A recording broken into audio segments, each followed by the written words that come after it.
I make a lot of videos about card games, but it wasn't always that way. Back in 2016, I went to study and work in London for a few months. Expecting life to become full of friendship and magic like the vlogs I was watching, I made a curated vlog series out of it. Life wasn't all great, but this way I can remember the good times. I made something I was proud of, and that brought me closer to my friends, so I continued making the kinds of videos I wanted to watch. I was a few years late to capitalize on the posh London twink fad, and my Nintendo comedy never caught on either, so after 8 years and 68 videos, I had 360 subscribers. I mostly did it just for me, understanding early on that I wasn't going big. Until I did. By comparison, anyway. I made a trilogy about playing in some Yu-Gi-Oh! Championships as my farewell to a hobby which had not been healthy for me. The third video, my ticket to peace and quiet, was my take on the genre of deck explainers, but with the presentation of a seasoned vlogger and actor, not a common background here. This instantly got more views than all my other videos that I worked much harder on. Players really liked my style,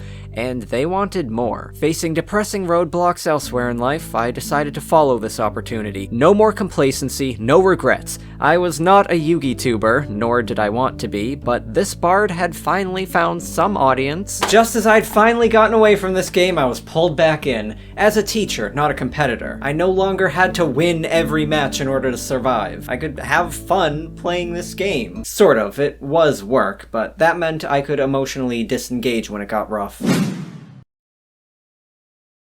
To stay true to my roots and not totally alienate the few existing subscribers still following me, I decided that through this whole year I would upload 2 new videos every month, one for the usual and one for the Yugiohs, while improving my sound, picture, and editing quality. I acted on a concept for Pokemon fashion reviews, which also did very well, until they didn't. Still, I soldiered on, making everything I wanted to, even as my brand identity became a fractured mess. I added more to this schedule, shorts for the Fridays between, live streams, time-sensitive videos that didn't fall into Fridays, so I counted them as bonus uploads, granting me no reprieve. Hey, I can't miss an opportunity. I have been perpetually exhausted and underwater, but I had to prove that I could do it, that I could commit to something even when it's hard. Depression says it's too late to get up and make dinner. I'll lift those weights later. The dog wouldn't want to go for a run, she's napping. I hoped that these recurring and sacred deadlines would keep me on track, out of depressive slumps, and they mostly did. I've been so productive this year. I've mostly just been producing more videos. Oh, cruel Shakespearean irony. If there's an upside to the grind, some really bad things happened to me this year. As if I've ever had a good year, but most of the misery just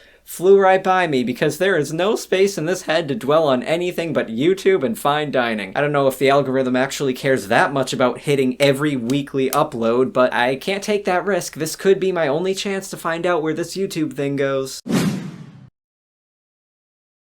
From how things were those first 8 years, I'm only just getting over the shock every time I get multiple subscribers in a single day. In the preceding year, I got 5. Now 5,000 people think I'm worth sticking around for? I have to deliver. I could make more and better videos if they were profitable at all, but in a life of being constantly told that I'm worthless, I feel guilty enough for enabling advertisements on most of my videos. YouTube says I could make 25% more if I used mid-roll ads, as if 10% of viewers getting halfway through a video is just too much engagement. Besides, it'd take a lot more than inconveniencing my viewers to turn this into a financially possible career. It's been busy when a video goes big, trying to stay on top of the comments. Gaming and tabletop player bases too often have reputations for not taking kindly to people who are different from them. Being an openly gay player of one of the many anime-based games pandering more and more exclusively to the straight male demographic, there's been some of that. But after the first few months, after I'd cultivated a good community here, those comments became rare. They say negativity and trolls online are a given, but you have power. You have control over what online spaces you live in, and you also have some control over who gets to live in that space with you. Another YouTuber was telling me that arguments in the comments are great because the algorithm rewards engagement, but that does not make for a good experience for me or for my community of viewers. I will not give negativity and hate a seat at my table. It's also been a weird environment we've made here, like sometimes I'll engage with the trolls in a polite and constructive manner, and they're immediately like, "Oh, sorry for being rude, continue on your journey, namaste." What? I'm not even mad about your hate comment anymore, I'm just baffled. Maybe it just takes a moment to click for them that I truly am not ashamed of the cards that I play or the hands that I hold, Or the shirts that I button all the way up. I don't care that I'm not getting as many views as possible, as much revenue as possible. Money and celebrity do not equal success. A good community equals success. I am proud of myself and of you and of what we've made here. I love it when you guys add your own zany ideas to the Yu-Gi-Oh strategies I make, or when you celebrate our love for a silly video game and even help to make the next song together. My most successful videos are not the ones that get the most views. They are the ones that brought me closer to my friends and captured memories for me to return to. Something I've tried to keep in mind over the final 2 months of this year-long journey. The Diary of an Unfortunate Yu-Gi-Oh player, September 1st. Apollo got banned, killing all my Crystal Beast decks, yet somehow that was far from the worst thing to happen today. Deciding to say yes to every opportunity this year eventually taught me why I don't always get out there, take chances, go someplace new, do something different. A life change is a gamble. Sometimes you get burned. But like a Crystal Beast, when I'm destroyed, I stick around, becoming fuel for the strongest spells you've ever seen. All I have to do is survive to my next turn. I still had this YouTube thing, and luckily a few videos filmed in advance. When I'd mostly recovered from what happened, I put everything I had left into making me uploads weekly and longer and higher quality, and they yielded the worst metrics. Every video I put out was bigger than the last and hit a new low for viewership. Even the Yu-Gi-Oh ones riding SEO hits for a new product. This wouldn't be so maddening and demoralizing if I could at least understand it. I thought they were great concepts. How was the best performing Pokemon video immediately followed by the worst performing by far? They were the same region! It's not so much that the views were tanking, it's that I was working so much harder only to feel that I was getting punished for it. For those last 2 months, the only thing on my mind was the grind to get these monsters scripted, recorded, and uploaded every Friday. Sleep be damned, forget about personal obligations, relationships, exercise, eating. This echoed the end of the previous year, when I put out 3 videos that raised my production quality, confident that people would love them, but instead I lost subscribers. How's that for feeling unwanted? Ending up right back where I started really hurts. If you've watched my vlogs, you'll know I've had adventures, but they've all ended up right back in the same bed, staring at the same ceiling for yet another year. That video becomes the only record that the adventure ever happened at all. Sometimes I think, why not just end it all and become a Catboy streamer? I have the abs for it. The glimmer of hope was that I was nearly at the end of the year. I wasn't doing this for views. I was proving not only that I could meet this self-imposed challenge, I smashed it. But as always, this journey was ending up right back where I started. Finally back to making videos that I enjoyed rewatching, that nobody else was watching. I know my tastes are niche, but am I really so out of touch? Bad news for someone who picked PR as his lane. Not that I'm not proud of my Yu-Gi-Oh guides, just a teacher doesn't need to sit through his own lessons. To be clear, I don't hate Yugi-tubing, I'm just very tired, and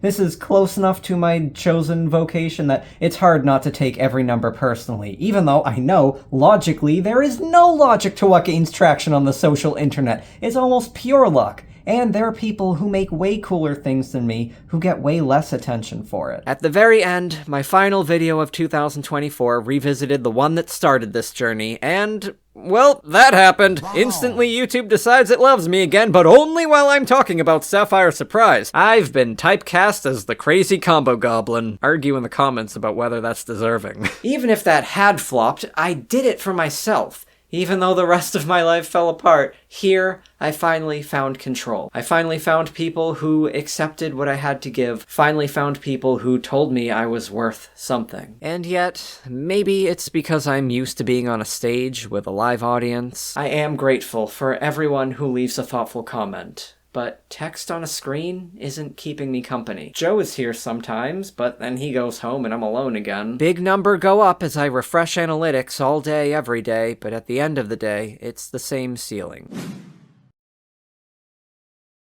So, going forward, I followed where this YugiTube opportunity led, and I proved to myself that I could do it. I don't know if the recent flops were flukes, or maybe Sapphire Surprise is the fluke, but I have no more reason to continue suffocating myself and my personal life by churning out uploads every week or every 2 weeks, regardless of what the algorithm may or may not reward. One of the ways I convinced myself that YugiTubing would be worth it was that I could get more views on my vlogs that I care more about, build more of a community around those, those. There's been like no crossover and I haven't had time for vlogging anyway. And I can't keep making Yu-Gi-Oh videos forever, not just because of the effort or that it's requiring me to spend way too much time with this game, but also because my style is to use cards that I physically own. Your boy's running out of decks, and those guides don't pay for themselves, so please understand. These are big productions, and I am but one fragile twink who really needs to get out and live at some point. I'm lonely in here. This has been no substitute for physical connection. There will be more Yu-Gi-Oh guides and commentaries and streams.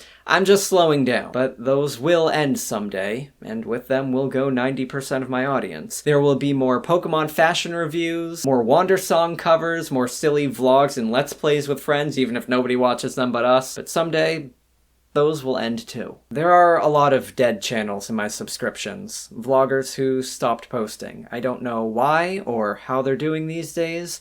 Perhaps they are okay. I'm reminded of when I stopped trying to become the very best like no one ever was. Not because I surrendered, but because I found something better. Playing this game for fun. Going home with friends instead of a cold trophy. When I inevitably stop vlogging, I hope it's because I found something better to do. Until then, I'm glad that I can continue making the kinds of videos that I want to watch when I feel comfortably able. I'm glad that I've honed the skill to be able to make something that I thought was cool, and I'm glad that you're here to watch it with me. I'm glad that this bard is finally able to entertain an audience. Whatever you do with the rest of your day or the next, make sure it does something for you. Do it with purpose. You won't have to do it forever. You won't want to do it forever. And that's okay. In the meantime, I think I should reconnect with some friends. I've been somewhat of a hermit. I said in those championship vlogs, if you're not making friends, there's no point. I haven't been making friends with this YugiTube thing in a while. I gotta change gears.